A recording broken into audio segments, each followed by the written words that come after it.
Bueno, empezamos. Buenos días a todos y a todas a esta rueda de prensa en la que vamos a presentar el informe de exclusión residencial extrema en la isla de Tenerife respecto al año 2025. En primer lugar, saludar a mis compañeros de mesa, a Juan Rognoni, el director de Cáritas Diocesana de Tenerife, y a José Antonio Díez, técnico del área de vivienda e inclusión social y coordinador de estudios de Cáritas. También saludar a los diferentes representantes de las distintas administraciones públicas. Bueno, empezaré por la consejera Marian Franquet, del Cabildo Insular de Tenerife, a la gerenta del Instituto de Atención Social y Sociosanitaria, Yasmina León, y por ahí vi a las compañeras de la UIRRE, Teresa Correa, Begoña, que mucho han tenido que ver también en la coordinación para presentar hoy este informe.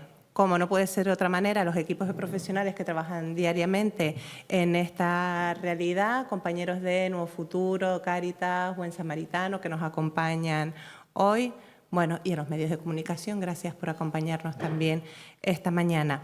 Sí quiero comenzar disculpando la asistencia de la consejera de Acción Social, Inclusión, Voluntariado y Participación Ciudadana, Águeda Fumero, porque por temas personales le ha sido imposible estar hoy aquí con nosotros.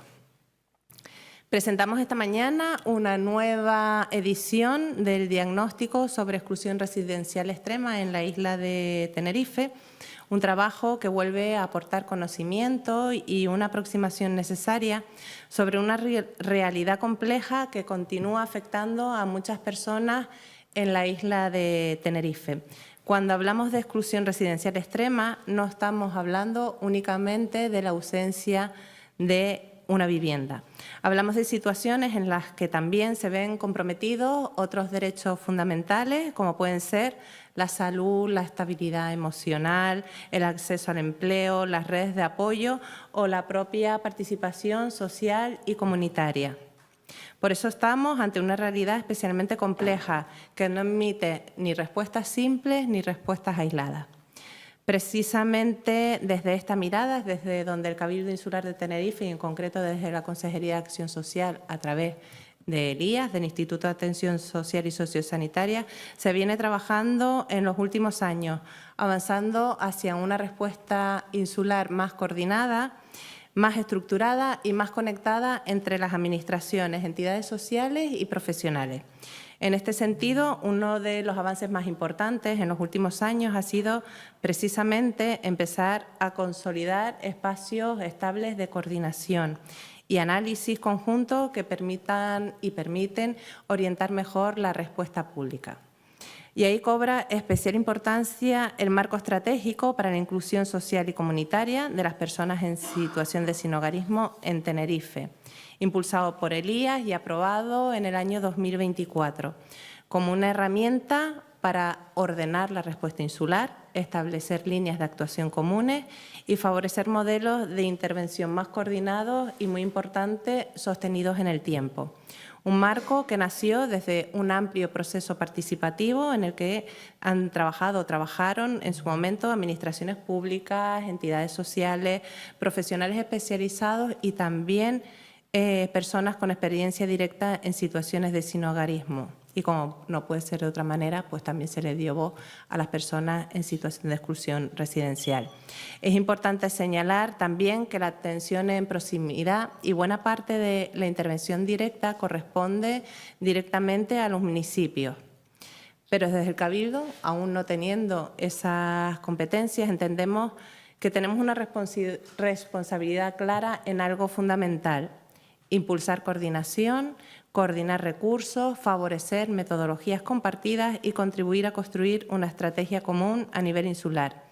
Y precisamente por eso el trabajo conjunto con el tercer sector resulta imprescindible. Quiero reconocer especialmente la labor que viene desarrollando Cáritas Diocesana de Tenerife, no solo en la elaboración de este informe, sino también en todo el trabajo de intervención, acompañamiento y generación de conocimiento que realiza diariamente sobre el terreno, porque este informe tiene precisamente ese valor. Nace desde la experiencia directa de quienes trabajan cada día con personas en situación de exclusión residencial extrema.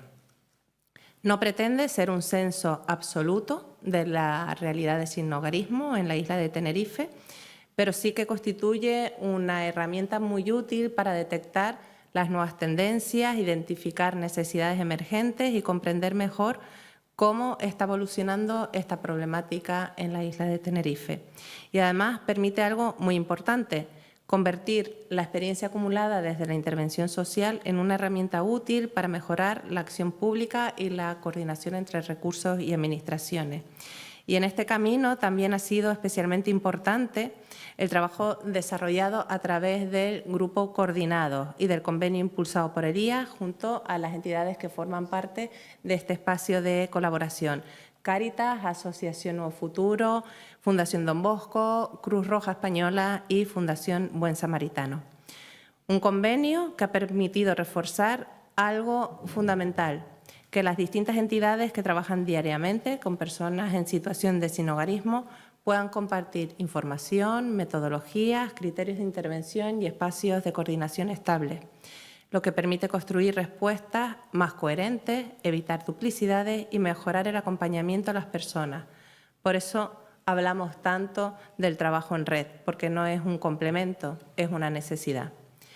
Quiero terminar agradeciendo nuevamente el trabajo de Cáritas, Juan, como director de Cáritas, no solo de ellos, sino del conjunto de entidades, profesionales, administraciones que participan diariamente en esta labor, porque al final, detrás de cada dato, de cada uno de los datos que nos van a contar en un momentito, hay personas, trayectorias vitales complejas y situaciones que requieren acompañamiento, estabilidad y respuestas sostenidas en el tiempo. Desde las instituciones, en nuestro caso desde el Cabildo Insular de Tenerife, tenemos la responsabilidad de seguir avanzando precisamente en esa línea, en la coordinación, en la planificación y en la construcción conjunta de soluciones útiles y realistas frente a esta realidad. A continuación, le voy a dar la palabra a José Antonio Díez, técnico del área de Vivienda e Inclusión Social y coordinador de estudios, que nos va a contar los datos más relevantes del informe del año 2025. Gracias y buenos días. Primero agradecer, si es posible vamos a adelantar la primera diapositiva, agradecer sobre todo a las personas que se encuentran en esta situación tan complicada, que han dedicado tiempo a informar o a contar sus testimonios a los técnicos y equipos técnicos que han recopilado toda esta información, dedicado especialmente para estas personas. Y a Lías por facilitar los recursos necesarios con su financiación para poder llevarlos a cabo y poder mostrarlo y visibilizarlo. Dentro del proceso de realización de este sexto informe, se hace necesario recordar que estamos en un contexto que transversalmente está vinculado con la problemática de la vivienda, donde hay numerosos informes actuales como el de Osman o el de EAPN y incluso el vinculado con FOESA hace unos meses, donde el vínculo de la vulnerabilidad social está asociado directamente con el acceso o sostén de la vivienda. Eso implica que tenemos datos significativos a nivel nacional, pero también específicamente en Canarias, llamativos sobre la fragilidad con la que las personas y las familias se encuentran con respecto al sostén de la vivienda. Y, por lo tanto, se encuentran en una situación de precariedad que podría causar directamente la situación que vamos a analizar a continuación, que correspondería al ámbito relacionado con la exclusión residencial extrema. La constitución del informe está redactado a través de la recopilación de información de los recursos o fuentes que aquí señalamos. Reúnen tanto a los recursos de Cáritas Diocesana de Tenerife a nivel insular como las aportaciones de los centros de día que están financiados también por Elías, gestionados por Cruz Roja, tanto en Arona y Puerto de la Cruz, y los dos sistemas de atención ya consolidados de los municipios de Santa Cruz de Tenerife y San Cristóbal de la Laguna. A su vez, también indirectamente, los municipios de Adeje, Arona y Granadilla han aportado en este último informe también a través de los recursos que tenemos conveniados para poder facilitar estas aportaciones. Y por primera vez este año ha habido aportaciones también de nuevas entidades sociales asociadas a coordinados, tanto de la Fundación Don Bosco como de la Asociación Nuevo Futuro, que han aportado información sobre los jóvenes que atienden. Cuando hablamos de exclusión residencial extrema, tenemos que entender que hay una diferenciación entre las situaciones de riesgo, la situación severa y la situación extrema de exclusión social o exclusión residencial asociada. Lo que intentamos entender es que la problemática de la vivienda es transversal y ahora mismo tiene un auge importante por cómo se ha desarrollado en los 2 últimos años, pero es verdad que el informe siempre va a hacer referencia a las situaciones de exclusión residencial extrema, es decir, aquellas situaciones de mayor vulnerabilidad que no solo están asociados, como decía la directora, a la exclusión de acceso o sostén de la vivienda, sino que están asociados a otros accesos y a otros derechos fundamentales y que ponen en una situación de alta precariedad a las personas que atendemos. También hay que hablar o diferenciar de las nuevas realidades que se asocian a este colectivo y que hay que distinguirlo de este informe. Están tanto las situaciones asociadas con la nueva detección de asentamientos informales, que es una nueva realidad que ya estábamos empezando a observar desde el año pasado y este año lo volvemos a identificar, y que requieren de un esfuerzo añadido para poder valorar la situación de las personas que están dentro de estos asentamientos y cómo atender o derivar en políticas o estrategias que sirvan para estos grupos que ahora mismo se están reuniendo en estos espacios. Y también diferenciar la necesidad de la vulnerabilidad. Dentro de estos contextos de asentamiento hay algunos asentamientos vinculados a vehículos como caravanas o camper. Y dentro de esos contextos nos encontramos 2 realidades muy diferenciadas. A la que nosotros accedemos o intentamos atender, que son las de alta vulnerabilidad, personas que solo tienen ese recurso como alternativa y que no tienen posibilidades de salir sin ayuda de ese contexto de exclusión.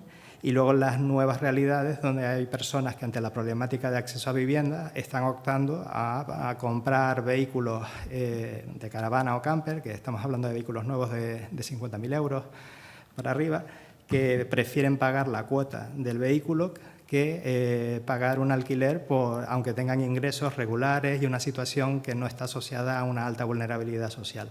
Es un problema social, no vamos a quitarle importancia al problema social de acceso a la vivienda, pero hay que entender que son perfiles que no coinciden o no cuadrarían con una atención, por ejemplo, de servicios sociales, pero que si se mantiene en el tiempo y se cronifica, estas alternativas pues también podrían ser un problema a largo o medio plazo. Con respecto, aclarando ya el perfil de atención, los informes siempre los hemos establecido dentro de la tipología ETOS, establecido por FEANSA, que es la Federación de Entidades y Administraciones que atienden a nivel europeo a las personas en situación de sin hogar. Esta tipología surgió en el 2007, donde tiene 4 núcleos o 4 categorías principales asociadas a la relación que tiene la persona con la carencia o el tipo de alternativa alojativa que tiene. La categoría A, que corresponde a las personas sin techo, que son las personas que duermen en calle o que hacen uso de albergues nocturnos. La categoría B, sin vivienda, que se asocia a todas las personas que están haciendo uso de alguna alternativa más estable, pero establecida por algún tipo de administración. Ahí entrarían hospitales, prisión, centros de violencia de género, etcétera.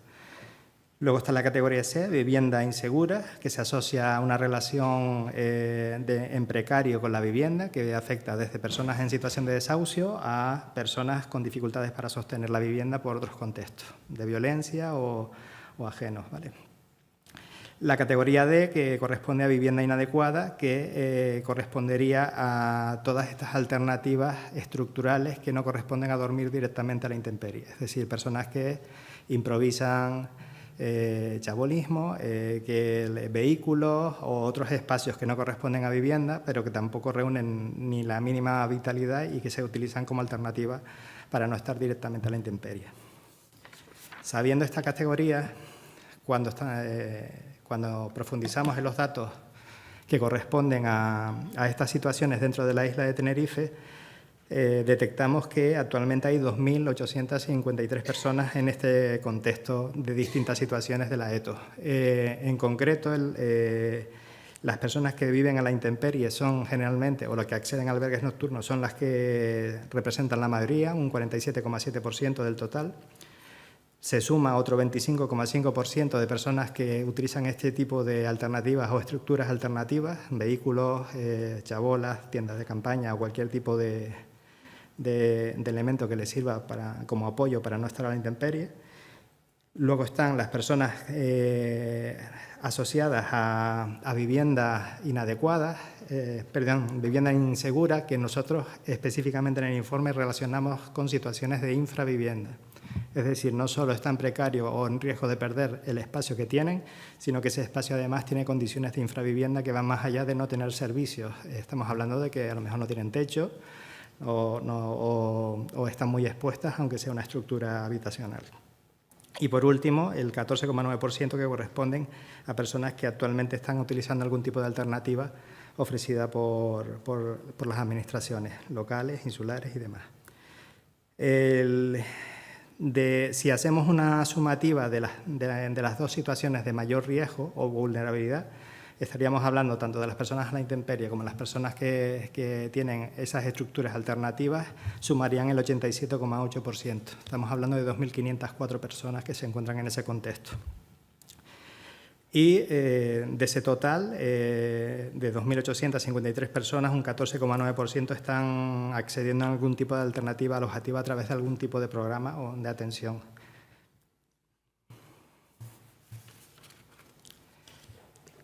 Por lo tanto, a nivel de cifras generales, lo que podemos señalar es que, aunque hay una estanqueidad de las cifras, la relacionamos con la capacidad de atención y de detección que tienen los servicios que han contribuido con la recogida de información.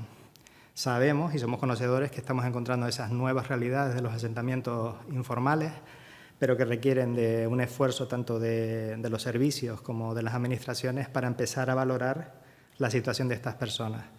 La prospección en estos espacios es más complicada que a la intemperie, porque son estructuras cerradas que han convertido en sus hogares y, por lo tanto, es como acceder a un domicilio y, por lo tanto, requieren de un mayor tiempo, dedicación y otra metodología de trabajo que permita vincular con estas personas que se sienten en riesgo ante cualquier elemento que pueda juzgar lo que han hecho para poder sobrevivir. Por lo tanto, es un proceso de trabajo que queda pendiente también por parte de administraciones y del tercer sector en general. Con respecto a la distribución a nivel insular, reiteramos, como años anteriores, la mayor presencia o porcentaje en los 6 municipios principales: Santa Cruz de Tenerife, Arona, San Cristóbal de la Laguna, Puerto de la Cruz, Adeje y Granadilla, que reúnen el mayor ratio o densidad de casos detectados dentro de la distribución insular. Sabiendo que aunque hay una estimación en número muy parecida al año anterior, lo que sí ha habido un cambio es en la redistribución de la densidad de casos. Los municipios más pequeños han perdido porcentaje, mientras ha habido una centrificación en esos 6 municipios generales o más amplios. Esto determina también la respuesta o la planificación de cualquier tipo de estrategia a la hora de abordar la problemática, sabiendo que esos 6 municipios del año pasado, que representaban el 81,6% del total, actualmente ya representan el 88,6% de los casos en esos territorios o en esos marcos municipales. Cuando la distribución la visualizamos a través del territorio, la tendencia es aparecer 4 áreas que concentran el mayor número de casos. Zona metropolitana, Santa Cruz y La Laguna, que ya representan el 47,9%. La zona sur del triángulo entre los municipios de Adeje, Arona y Granadilla, aunque está San Miguel ahí en medio, es verdad que por la territorialidad y característica de esos municipios concentran el 26,6%. Está el Puerto de la Cruz, que ya de por sí reúne un 9,5% del total, pero entendemos que hay que visualizarlo comarcalmente, desde el Valle de la Orotava, sumando un 11,2% junto a Los Realejos y la Orotava. Y en mucha menor escala está el Valle de Güímar, que reúne un 3,5% de los casos. Es verdad que hay 3 puntos significativos de densidad de casos que permiten diseñar respuestas más acordes, ya que podrían abordar el 89,2% del total de casos detectados a nivel insular.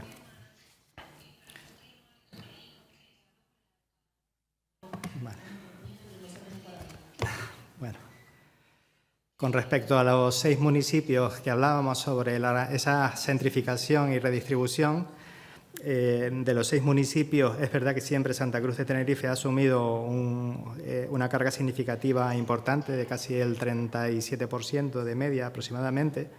San Cristóbal de la Laguna en años anteriores se encontraba y ha estado intercambiándose con Arona, que es donde cada vez hay una mayor detección. Se ha incorporado Puerto de la Cruz, que estaba en los últimos puestos y ha ido subiendo en densidad de casos, y luego Adeje y Granadilla, que tienen unas medias parecidas pero que han tenido aumentos significativos. Por ejemplo, en Granadilla de Abona una mayor detección. También es que la aportación que ha hecho el municipio en los últimos años de tener su propia unidad de detención en calle facilita una mayor detección de estos casos. Estos 6 municipios reúnen ahora mismo el 88,6% del total de casos detectados a nivel insular, que representa un 8% más que el año anterior. De ahí la centrificación o la movilidad de los casos hacia esos municipios. Con respecto a la distinción por género, seguimos identificando un grupo de media de un 25% de mujeres en esta situación, que de media en los últimos años siempre ha rondado en un 24,7%, aunque seguimos defendiendo que la visibilidad de las mujeres en situación de calle generalmente esconde lo que llamamos un sinhogarismo oculto, asociado a buscar estrategias que intentan evitar la calle. Por lo tanto, no son tan fácilmente detectables, sí, como decíamos, con esta metodología que es una prospección directamente en calle. Eso no quita a que sigue estando representada dentro de las situaciones de calle y presentan mayores situaciones de vulnerabilidad, de experiencias de violencia y de deterioro de salud, especialmente en salud mental. No hemos olvidado otras alternativas categóricas de género asociadas a la autodefinición trans, pero hemos tenido que hacer la sumativa porque es un grupo más reducido que el masculino y femenino y para que pudiera aparecer representado, pero siguen siendo un grupo tan vulnerable como las mujeres con respecto a las situaciones de experiencia de violencia y vulnerabilidad con respecto a los hombres. Con respecto al contexto de origen de las personas que hemos detectado, sigue siendo un porcentaje mayor en las personas nacionales, un 52,3%, y es verdad que ha habido un aumento en las personas extranjeras de aproximadamente un 6% con respecto al año anterior. Pero también hay que entender que en el año anterior muchas personas que tenían una situación regularizada, al pasar el tiempo y seguir en esa situación de vulnerabilidad, pasan a encontrarse en una situación de irregularidad actualmente. Ha habido un aumento de un 11% a un 17% con respecto a esas personas que están en situación irregular. Pero aún así, de ese 47,7%, un 29,5% corresponden a personas con residencia y con trayectoria en Canarias desde hace tiempo, o son personas de origen comunitario que tienen un contexto de relación distinta a nivel administrativo. Con respecto a las condiciones de salud, Reiteramos como cada año el porcentaje tan alto que hay de personas con problemáticas de salud o diagnósticos de salud de enfermedades crónicas elevadas, con un 40,3%. En ese conjunto de identificaciones diagnósticas de estas enfermedades, del 40,3%, un 13,2% corresponden a problemáticas de salud mental grave. Es verdad que si sumamos los diagnósticos de depresión crónica y de ansiedad crónica, llega a alcanzar un 26,9%. Pero hay que entender todo el contexto de precariedad que muchas de estas personas tienen y que asocian luego segundas enfermedades físicas. Es decir, hay estudios que relacionan directamente que las problemáticas de salud mental, ya sean porque ya se tenían antes de la situación de vulnerabilidad o porque han brotado o han surgido durante esta situación de incertidumbre, estrés y soledad no deseada en calle, luego se asocian a un empeoramiento de las enfermedades físicas también, porque las personas pierden capacidad para poder crear rutinas ante la carencia de medios y de pérdida de capacidades a lo largo de la cronificación de estas situaciones.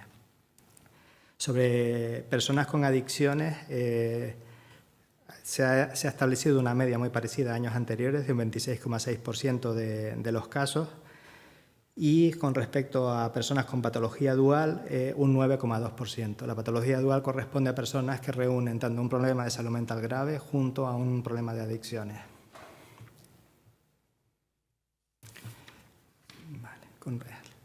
Hasta aquí hemos aportado los datos que se han proporcionado durante el informe, entendiendo que hay muchísimas dificultades asociadas a la intervención y las necesidades para poder eliminar o reducir estas situaciones de precariedad, pero también tenemos que señalar los avances que ha habido a lo largo de los últimos años, desde que surgieron los primeros informes y que en paralelo Elías ha asumido y potenciado para favorecer cambios significativos en la atención o en la planificación de alternativas para reducir esta realidad. Empezando por el modelo de intervención consolidado, donde ha asumido el liderazgo para una coordinación institucional entre Elías, los ayuntamientos y las entidades sociales, para pasar de una atención reactiva y poder empezar a trabajar desde una planificación estratégica desde la publicación del marco estratégico y la preparación previa que tuvo también ese marco. La generación de conocimiento y monitorización continua. La defensa de este informe anual permite darnos una imagen que no es completa, pero sí bastante aproximada a través de los servicios de atención sobre la situación de estas personas, que nos aportan información sobre los motivos desencadenantes, las condiciones de vida y las dificultades que tienen de acceso a las administraciones para el acceso a sus derechos. Esta colaboración es clave conjuntamente con los sistemas de atención municipales tanto de Santa Cruz y La Laguna, que han asumido, como decíamos, casi la mitad de los casos a nivel insular durante todos estos años. El fortalecimiento de recursos y atención directa, aparte del respaldo de los informes, el apoyo a las entidades del tercer sector, intentando encontrar estrategias y acciones que puedan repercutir directamente en la atención de estas personas. Y desde el año 2023, el apoyo que se ha hecho de los 2 centros de día gestionados por Cruz Roja y financiados por Elías, que han proporcionado mucha información, aparte de la intervención directa de acceso a servicios básicos que ha implementado en zonas estratégicas basadas en la información que hemos ido recopilando en estos últimos años. Con respecto a avances vinculados a nivel municipal y de coordinación, aparece la implicación en los últimos años de los municipios de Adeje, de Granadilla de Abona, Arona y la propia consolidación de los programas de atención de Santa Cruz y La Laguna. Y la coordinación institucional entre Elías y la plataforma de coordinados facilita nuevos espacios de trabajo que nos permiten abordar o planificar nuevas acciones a futuro que puedan permitir realmente reducir la atención de las personas en exclusión residencial extrema. Por lo tanto, ya para finalizar, señalar que hemos pasado de una atención fragmentada en los últimos años, donde hemos empezado a coordinarnos y acumular el conocimiento y la estrategia necesaria junto a las administraciones y el tercer sector para poder empezar a abordar acciones que puedan reducir, esperamos que de manera significativa, la precariedad de las personas detectadas y de las posibles nuevas realidades que vayan surgiendo. Y solo recordar que todas estas medidas van en coordinación con el marco estratégico que salió publicado en 2024 a nivel insular, promovido por Elías, y la colaboración del tercer sector y de los municipios, y que va claramente encaminado a los 4 ejes principales que ya conocen y que no les voy a volver a repetir. Y que finalmente están vinculados, realmente no solo son iniciativas particulares o insulares, sino que están vinculadas también con el conocimiento y la orientación que establecen las propuestas aportadas tanto a nivel europeo por la Declaración de Lisboa como el principio 19 del Pilar Europeo de los Derechos Sociales, enfocado al tema de la vivienda, y especialmente la Estrategia Nacional para la Lucha contra el Sinhogarismo en España, que actualmente se encuentra en proceso. Y aquí finalizo. Pues muchísimas gracias, José Antonio, por esa exposición que acabas de hacer. Y a continuación le paso la palabra a Juan Rognoni, director de Cáritas Diocesana de Tenerife. Muchas gracias, directora. Pues buenos días y comentar, como han visto, que las cifras que hoy estamos presentando y comentando, pues lo que no pueden es dejarnos indiferentes, como viene siendo ya pues hace tiempo, y que ha motivado un trabajo que se viene alargando ya a lo largo de los años, ¿no? Detrás de las 2.853 personas que se encuentran en situación de exclusión residencial extrema en Tenerife, en todas sus modalidades de exclusión, pues como decía la directora, son vidas concretas, son historias de sufrimiento, de pérdida y muchas veces también de algo que es muy grave, y es la invisibilidad. Y no decimos nada nuevo, pues cuando afirmamos que no estamos ante situaciones coyunturales, sino ante un problema que nos sigue enfrentando, como hace años ya, a una dura realidad. En apenas 5 años, el número de personas en situación de sinhogarismo extremo en la isla ha aumentado en datos que vemos que son muy preocupantes y que nos hacen estar aquí y proyectar para el futuro cómo podremos afrontar esos retos. Además, el informe desmonta algunos estereotipos que están profundamente arraigados, porque la mayoría de las personas afectadas no son personas de paso, recién llegadas. El 64% llevan más de 3 años residiendo en su municipio. Son vecinos y vecinas nuestras en la isla. También somos conscientes de que detrás del sinhogarismo no existe una única causa. Lo que encontramos son múltiples factores que se entrecruzan. La ruptura de redes familiares y afectivas, la precariedad económica, el desempleo, las dificultades de acceso a la vivienda tan conocidas, las adicciones, los problemas de salud mental y la falta de respuestas que estén suficientemente coordinadas. Precisamente uno de los aspectos más alarmantes que refleja este informe es la dimensión de la salud mental. Estamos hablando de personas que viven en contextos de enorme vulnerabilidad emocional y psicológica, muchas veces sin acompañamiento adecuado y sin continuidad en la atención. Cuando el 28% de las personas que presentan trastornos mentales severos, depresión o ansiedad crónica, es así, ya no podemos hablar únicamente de una cuestión social o habitacional. Estamos también ante una emergencia de salud pública. Y hay otra realidad que empieza a emerger con fuerza y que debe interpelarnos como sociedad. Y ya lo hemos comentado en otros informes y en otro tipo de informes sobre otras realidades, que son las personas con empleo, con pensiones o incluso con redes familiares que aún así no pueden acceder a una vivienda. Personas que se ven obligadas a vivir en caravanas, vehículos adaptados, como comentaba José Antonio, o estructuras improvisadas, porque el mercado residencial les expulsa. Esto nos demuestra hasta qué punto la vivienda se ha convertido en un factor de exclusión social esencial. Por eso, desde Cáritas, en colaboración y trabajo estrecho con el Cabildo y compartiendo con otras entidades de coordinados que intervenimos en la realidad del sinhogarismo, creemos que este informe no debe quedarse únicamente en un diagnóstico y una sucesión de datos. Tiene que servir para impulsar, como ya se viene haciendo, decisiones concretas y valientes y que se haga además de una manera coordinada. En primer lugar, creo que es urgente reforzar las políticas públicas de vivienda que se empiezan a vislumbrar y que se tienen que materializar.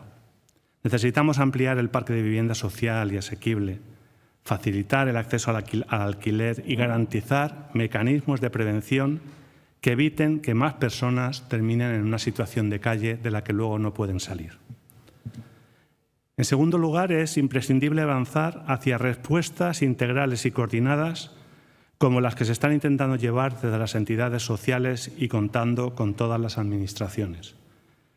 En este punto agradecemos al Cabildo especialmente y a algunos ayuntamientos su apuesta por afrontar este problema y buscar soluciones adecuadas. Las personas no necesitan solo un recurso temporal para dormir, necesitan un acompañamiento social, atención sanitaria y psicológica, apoyo jurídico y procesos de inserción y de estabilidad. También es fundamental agilizar procedimientos básicos como el empadronamiento, porque sin él muchas personas quedan directamente fuera del acceso a derechos y a prestaciones. Y junto a ello resulta clave fortalecer los equipos puente entre la calle y los servicios sociales y los recursos sanitarios para evitar que las personas queden atrapadas en circuitos de abandono institucional. La forma en que tratamos a las personas más vulnerables va a hablar siempre de cómo somos como sociedad. Y para ir terminando, pues decir que desde Cáritas seguiremos trabajando junto con las administraciones y el conjunto de entidades sociales para avanzar hacia un modelo coordinado, basado en derechos, en la inclusión y en el cuidado de las personas, porque nadie debería verse obligado a vivir sin hogar, sin protección y sin esperanza. Muchas gracias. Muchas gracias, Juan. Para terminar, rápidamente, bueno, dar las gracias por el trabajo tan exhaustivo que se ha hecho de manera coordinada. Al final la palabra coordinado va a surgir muchas veces y ha surgido muchas veces a lo largo de esta rueda de prensa porque no se puede trabajar creemos que es la manera de trabajar. Son datos muy sensibles porque, como comentábamos, pues detrás de cada cifra hay una persona con una realidad completamente diferente.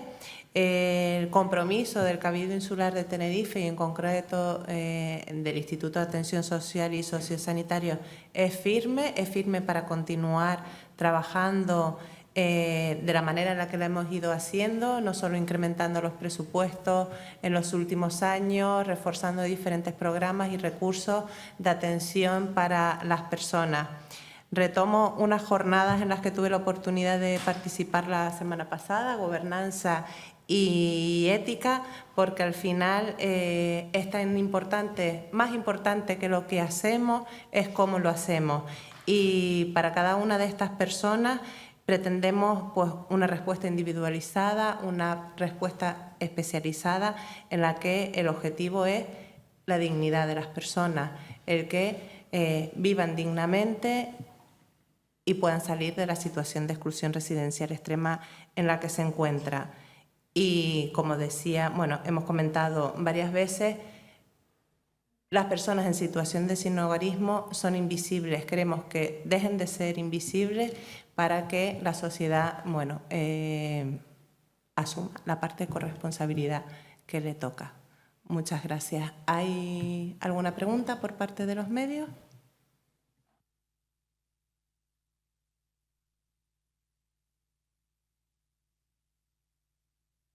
Está claro. Está claro. Bueno, pues muchísimas gracias por estar aquí hoy con nosotros.